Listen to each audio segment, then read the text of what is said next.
26కి first important goal వచ్చేసి finance స్ట్రాటజీని set చేసుకోవాలనుకున్నాను next 10 ఇయర్స్కి. So దానికోసం చాలా రీసెర్చ్ చేశాను. అండ్ నేను నమ్మేది ఏంటి అంటే నాకు ఏది అర్థమవుతుందో దాంట్లోనే నేను ఇన్వెస్ట్ చేస్తాను అనమాట. ఎందుకంటే అసెట్స్ చాలా ఉంటాయి.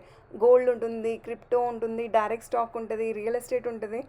సో నాకు అన్నిటిపైన అంత గ్రిప్ లేదు. ముఖ్యంగా నాకు కావాల్సింది ఏంటి అంటే నా క్యాపిటల్ నాకు చాలా ఇంపార్టెంట్ అనమాట. అండ్ నేను ఓవర్ నైట్ రిచ్ కావాలని కూడా నేను అనుకోవట్లేదు. కాబట్టి I have given enough time. 10 years హారిజన్లో నేను కన్సిస్టెంట్గా ఇన్వెస్ట్ చేస్తే ఒక సిప్ ద్వారా నేను ఎంత రిటర్న్ గెట్ చేయగలుగుతాను, ఎంత వెల్త్ బిల్డ్ చేయగలుగుతానో that is what more important to me. అనుకోవచ్చు గోల్డ్ ఎందుకు లేదు, క్రిప్టో ఎందుకు లేదు. క్రిప్టో అయితే నాకు అసలుకే అర్థం కాదు. గోల్డ్ అయితే నాకు ఎమోషనల్ అనమాట. ఒకసారి కొంటే నేను అసలు అమ్మను. ఈటీఎఫ్ చేయొచ్చు కదా అంటారు. నాకు ఈటీఎఫ్ ఇంట్రెస్ట్ లేదు. ఎందుకంటే గోల్డ్ అంటే నాకు ఫిజికల్గా నా చేతిలో ఉండాలన్నమాట. నెక్స్ట్ రియల్ ఎస్టేట్ అంటే దానికి కాపాడుకుంటూ ఉండాలన్నమాట ప్రాపర్టీని. నాలో అంత కాపాడే శక్తి లేదు. ఎందుకంటే అది కబ్జా అయితే దాన్ని వెనక్కి తీసుకొచ్చే పవర్ కూడా లేదు నా చేతుల్లో. కాబట్టి నేను అసలు రియల్ ఎస్టేట్కి అంత పోను ముందుకి. నెక్స్ట్ డైరెక్ట్ స్టాక్లో చేయొచ్చు కదా అంటారు. డైరెక్ట్ స్టాక్ చేయాలంటే చాలా టైం కావాలి మనకు. దాన్ని అర్థం చేసుకోవాలి, ఫండమెంటల్స్ తెలుసుకోవాలి. సో అంత టైం లేదు, అంత ఇంట్రెస్ట్ లేదు. కాబట్టి నాకు మిగిలిన ఆప్షన్ వచ్చేసి మ్యూచువల్ ఫండ్స్ అనమాట. సో మ్యూచువల్ ఫండ్స్ సరే అని ఓపెన్ చేస్తే ఎన్నో మ్యూచువల్ ఫండ్స్ ఉన్నాయన్నమాట.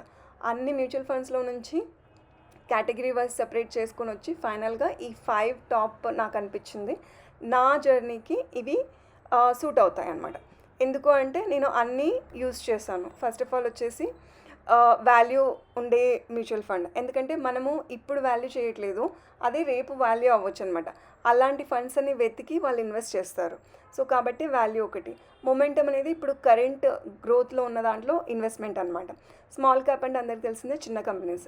మైక్రో క్యాప్ అంటే స్మాల్ క్యాప్ కంటే చిన్న కంపెనీస్. లైక్ ఇప్పుడున్న ట్రెండ్లో చాలా స్టార్టప్స్ వస్తున్నాయి.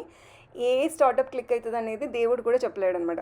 కాబట్టి మైక్రో క్యాప్స్లో కూడా నేను కొంచెం ఇన్వెస్ట్ చేద్దామని అనుకున్నాను. I try to invest in micro caps. అంటే రిస్క్ ఉంటుంది, కాకపోతే I wanted to invest. Next ఇవన్నీ చూస్తే చాలా ఏమంటారు వెరీ రిస్కీగా ఉంటుంది. Momentum, small cap, micro caps. So దాన్ని బ్యాలెన్స్ చేయడానికి క్వాలిటీ ఫండ్ అనమాట. క్వాలిటీ ఫండ్, ఇండెక్స్ ఫండ్ ఏం చేస్తుందంటే టాప్ మిడ్ క్యాప్ కానీ లార్జ్ క్యాప్ కానీ అన్నిట్లో ఏదైతే క్వాలిటీగా పర్ఫామ్ చేస్తుందో దాంట్లో మాత్రమే ఇన్వెస్ట్ చేస్తుంది అనమాట. సో అలా ఓవరాల్గా రిస్క్ ఉంది పోర్ట్ఫోలియోలో నాది, ప్లస్ దాన్ని బ్యాలెన్స్ చేయడానికి కూడా ఉందన్నమాట. Value fund and quality fund చేస్తే balance. On top of the diversification ఉండడానికి ఫారెన్ దాంట్లో కూడా కొంచెం ఇన్వెస్ట్మెంట్ పెట్టుకున్నాను అనమాట.